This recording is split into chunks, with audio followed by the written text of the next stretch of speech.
Hello everyone. Today we're going to be taking a look at this 2013 Audi A3 Sportback. A special thanks to Headroom Auto, Opel and Kia for allowing me to come down here today and review and test drive the Audi A3 Sportback. For all contact information in regards to this dealership, please see the description box below. So in today's review, we'll be looking at the interior of the car. I'll explain how all the features work. We'll also start up, look at the engine, go over the performance data, take a look around the exterior, and we're also going to take the A3 on a detailed test drive. So, let's get started. Now this particular A3 Sportback is the S-Line Black Edition.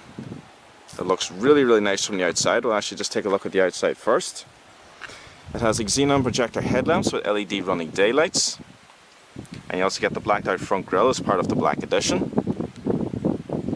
Fog lamps. Looks really nice from the outside. The sports body kit really does enhance the styling quite a bit. As a matter of fact, the S-Line kit is very popular with Audis these days. Most people do tend to go for it.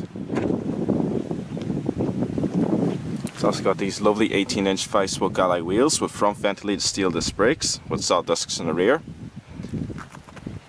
It's also got the independent McPherson strut suspension in the front and a multi-link rear suspension. And we'll see just how comfortable that is when we take this car on a detailed test drive. It's also got the tinted rear windows, small rear spoiler as well.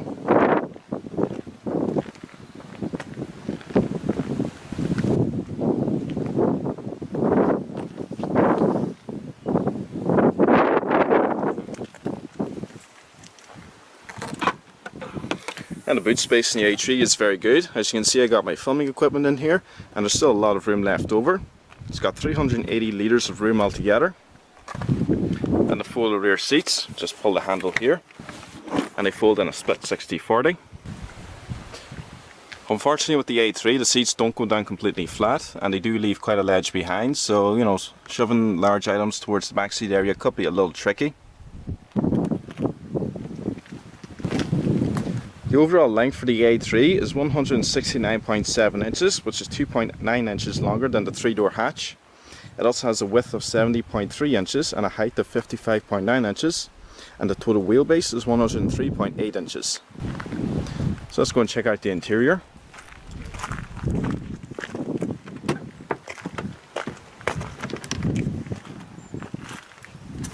You got the S-Line door sills, same on the back.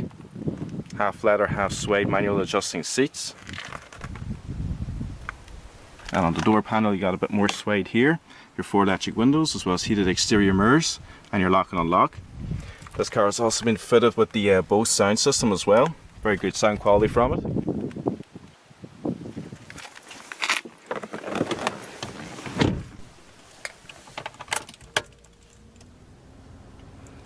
So this car has 32,843 kilometers on the clock so far. Very low mileage. You also got your trip computer screen there. And you got your main controls here for navigating through the trip computer. And you got your standard radio controls. So the interior of the A3 is actually quite nice. You know, it's got everything really you need. It's just got the standard CD radio. It's got the start stop located here and your traction control. Your standard air conditioning controls down here. And a 5-speed gearbox. And it's also got a small ashtray down there. Also got your cigarette lighter here. You got a very small storage area. Personally, I don't know what you could use that for. Maybe you could fit a few coins in there. I really don't know. And you got your auxiliary import. Another small storage area. And a cup holder there. Personally, I think, on long journeys, I would rather have an armrest here. That's, it could just fold up and reveal the storage area.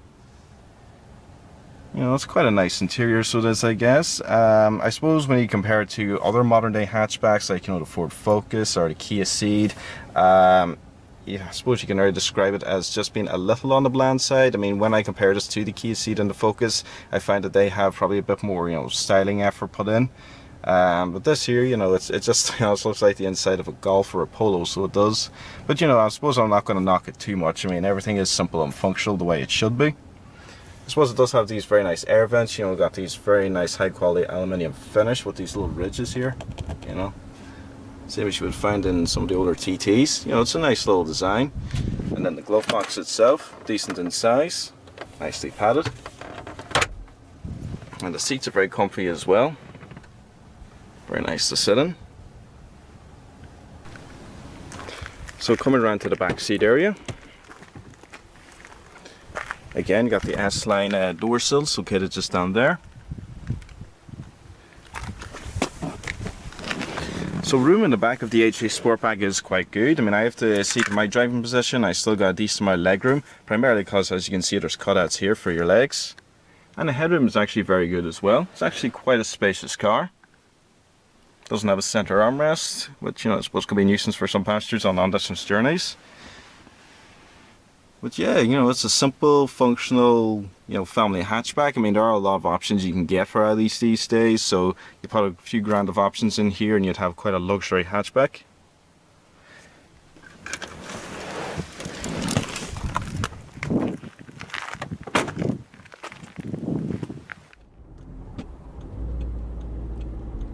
Okay, so we're coming out to the bypass where we're going to see about the engine and its power.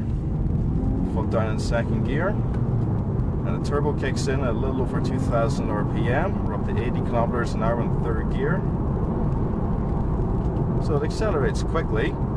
Now the engine, it's a 1.6 litre TDI derived from Volkswagen. It's a nice powerful turbo diesel. Admittedly, the 1.6 is not the most powerful engine you can get for this car. There is a 2 litre which will provide 150 horsepower. This particular one puts out 105 horsepower. It'll do top speed of about 121 miles per hour or thereabouts, and puts out 184 foot-pounds of torque. And Audi claim this car can do about 690 mpg. So a quick history lesson on the A3. It came out in the mid to late 90s and is highly based on the Volkswagen Golf. It shares a lot of things from Volkswagen because, of course, Audi these days is owned by VW Motor Group. So this particular generation of the A3 is known as the AP, and it was produced from 2003 up until 2013. There's a new A3 out which I hope to get reviewed someday soon. So I was driving this car for a while before I started filming here, and one thing I can say is it is so quiet and relaxing and easy to drive. So it is, you know, you forget about you know the fact that it doesn't have the most powerful diesel engine in the world in it. It's just lovely. It's quiet in here, and the steering is really nice as well. We'll go around a few corners later out in the back roads and I'll be able to assess it a bit more. It's got an electric power steering. And this particular A3, you know, it looks very nice. It's got the S-Line Black Edition body kit on it. It's got the lovely black Mythos metallic paintwork as well. It's got the lovely sports wheels.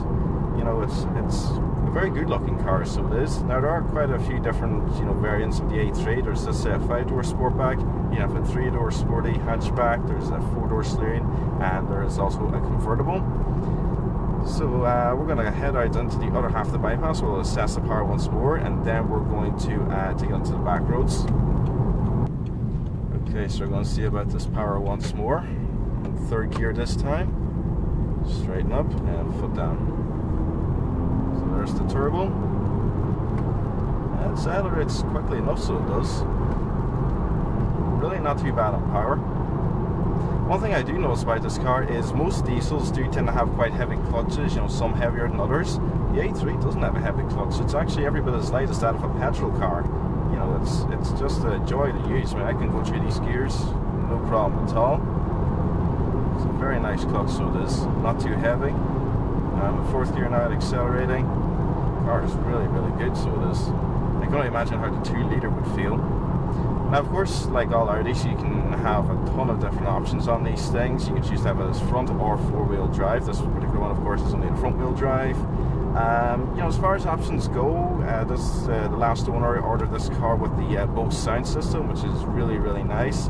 Apart from that, as I was saying earlier, majority of the interior is fairly basic. It doesn't have a ton of equipment on it, really.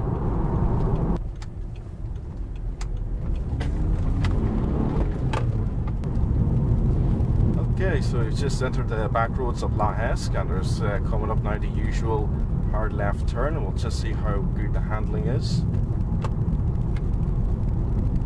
It's not too bad. The electric steering in this car is very light and it's very direct, so it is. It has a nice feel to it. A few bumps so far. We haven't got even to the harshest one yet, but so far so good. Anyway, the multi-link suspension seems to be soaking them up quite nicely. Just coming up to another right-hander here. We'll be able to feel the steering once more.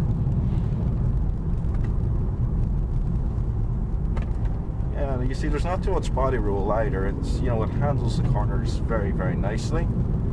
So back to the suspension again. I went over a few bumps off camera, and it's really, really quite good. It soaks them up. You can feel them maybe a little bit, but overall it's really quite good. I mean, we're coming up to the bumpiest bits now, going over quite a few dips here. Don't know how well you can notice them on camera. There's a big one coming up.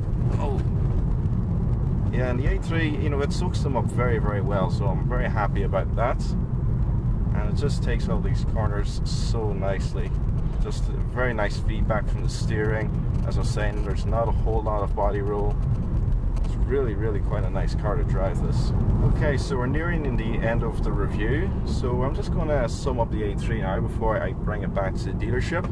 Overall, I think it's a very nice car. First off, it looks quite good from the outside. It has, you know, the lovely S9 siding kit. As I said, it's a very popular option these days. It really does enhance the overall appearance of the car. In the inside, it's got lovely seats. I didn't talk too much about them, but they are very comfy. I like the fact that they're half leather, half suede instead of full leather. Because on very hot summer days, and we've had quite a few of them, full leather seats just get very, very hot, and the car feels very unpleasant to sit in, especially when you get in for the first time, and you know the interior is just scorching because of the leather. Other things, you know, I was criticizing earlier, I thought the interior was a bit on the bland side, and it didn't come with a lot of standard equipment really compared to other hatchbacks in the same price range. I mean, this particular A3, I don't have an exact price yet from Headroom, but I did research one the exact same as this, same year, same engine and everything on the internet last night, and you're looking around 23, maybe 24,000 euro for one like this. This one will probably be one of the higher prices given that it's got such low mileage on it. So other things on the back roads, it's a pleasure to drive. The electric power steering, as I was saying, it's light, it's got a nice feel from it, and it handles really well. There isn't much in the way of body roll, and the suspension is very nice, it's very comfy. You can feel one or two bumps, but it's really not too bad at all. It's quite pleasurable to drive. And then on the open roads, like out in the bypass earlier, it's quiet, it's comfortable, it's relaxing, and it's very economical, so it is. I mean, I'm down to nearly under a quarter of a tank, and it's still telling me I've got 110 kilometers left to go, and a few warning lights on, everything. So fuel consumption is quite good in this car as well. Now, this 1.6 TDI, granted, is not the most powerful. I probably recommend really the 2-litre diesel for most people, mainly because you're still going to get excellent fuel economy. The road tax is still going to be quite low, but you do get more power. You get 150 horsepower. But you know, this 1.6 TDI, it's, you know, it's not too bad. So it isn't. The road tax is only 200 quid, so you know, it's quite cheap to run. So that's pretty much everything I have to say regards to the A3. I like it overall. Hope you guys, you know, enjoyed the review, and hopefully I'll be able to review the equivalent Volkswagen Golf Mark 6 and test drive the new Audi A3 at some point. But for now, thanks for watching. See you again soon.